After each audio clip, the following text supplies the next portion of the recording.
The Celtics aren't counting on Gordon Hayward's return this season, but when Gordon Hayward suffered his horrific injury 6 minutes into his debut Boston Celtics season, ankle dangling like Hans Gruber from the Academy building at the end of Die Hard, it seemed fairly obvious that he would miss the entire 2017-18 season, if not face career-threatening rehabilitation.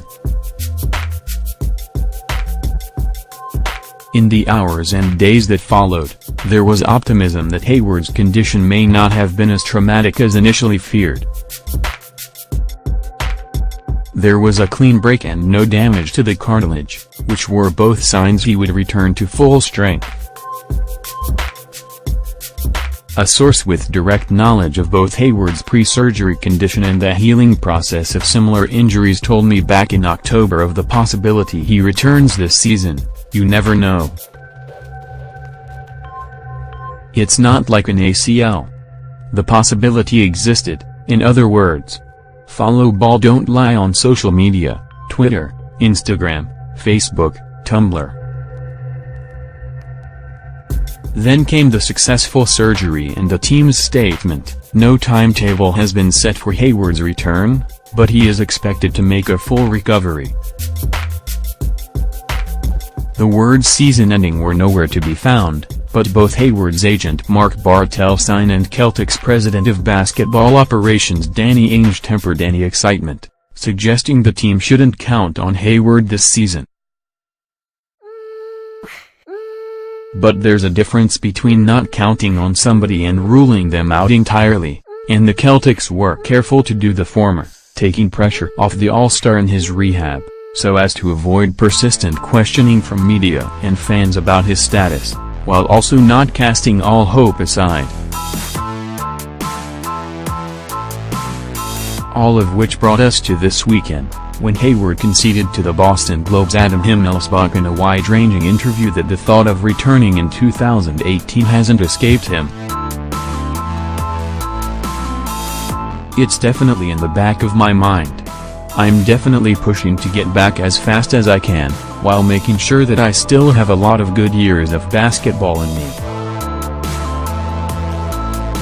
And coming back early and hurting something else is not part of that plan. So I'm making sure that if I come back, I'm 1000% confident in myself and my leg. I hope more than anything I can play this season. That would be awesome. But that's not something I'm stressing about. I'm stressing about what I can do today to help myself get better. And I feel like for me it's better to just tell myself, let's be better today than I was yesterday, and then keep doing that day in and day out. And if it happens to get to the point where the season's still going on and I can play, then, that's awesome. That came on the heels of some social media sleuthing that revealed Hayward was not wearing his walking boot, at least for a brief video game session, and Ainge telling 98.5 The Sports Hub that his prized free agent acquisition was a couple weeks away from being permanently out of the boot. I know that down inside he wants to be back faster than anybody has ever been back from this kind of injury, Ainge added. He's got a competitive streak to him and he's asking lots of questions. It was only natural that speculation about Hayward's status swirled again, even as Himmelsbach outlined the many steps between removing the walking boot and even participating in practice. He plans to slowly progress from an exercise bike to an elliptical to an anti-gravity treadmill. Then he will start running on a court, and then he will try to work on change of direction drills.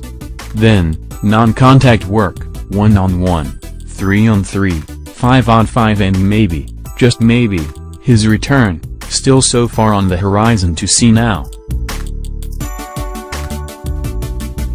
So, upon the first media availability following Himmelsbach's sit-down with Hayward, before Boston beat the Pistons in Detroit on Sunday, Celtics coach Brad Stevens faced the first serious inquiry about the 27-year-old since the surgery, and he confirmed that no pressure but approach week resumed.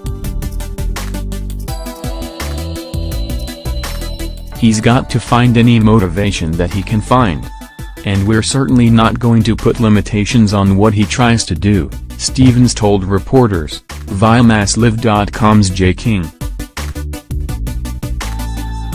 That being said, we're not planning on him.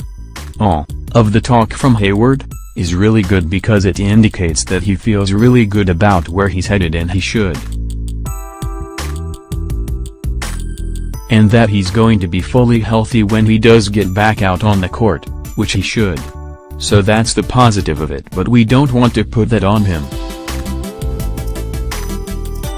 And so we're assuming that will not be the case. Assume the worst, hope for the best. That way the Celtics can't be disappointed this season. Ben Rohrbach is a contributor for Ball Don't Lie on Yahoo Sports. Have a tip? Email him at rohrbach_ben@yahoo.com or follow him on Twitter. Follow @Rohrbach.